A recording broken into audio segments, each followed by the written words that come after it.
Hi, in this video, let's take a look at SSH on Cisco IOS. So traditionally, or years ago, we used to use Telnet, and that's okay in a lab environment. But the problem with Telnet is that the username and password that you use to remotely log into the device using the application Telnet is sent in clear text.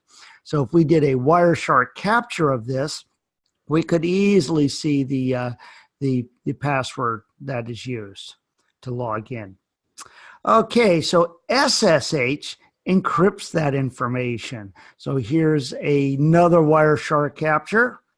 And back up there, and you can see that it is all encrypted. We do not see the username and password. Okay, so SSH stands for Secure Shell. Protocol that provides secure, encrypted, command line based connection to a remote device.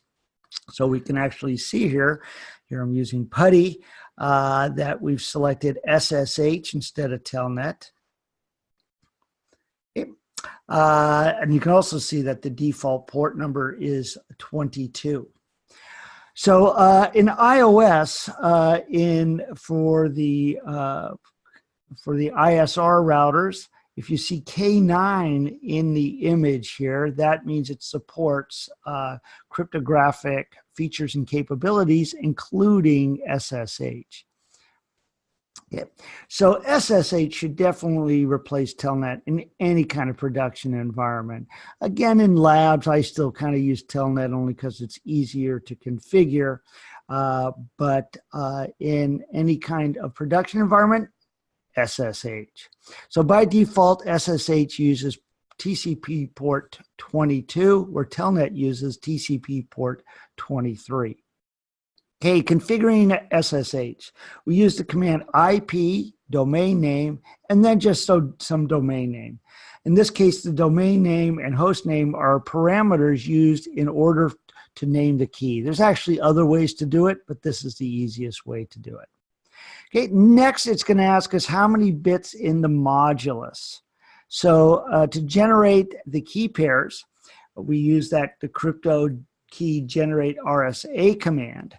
Okay, and then for the modulus, the key size, we're using 1024 bits. Okay. Cisco recommends that you use nothing less than 1024 bits. It may take a little longer to generate. Usually anything over 512 may take a couple of minutes to generate. Okay, but it's much more secure. Yeah. So generating the RSA key pair automatically enables SSH. Next, the username and password. So we're saying username admin, secret class. So we're going to use that to actually log in with, to SSH into this switch. All right.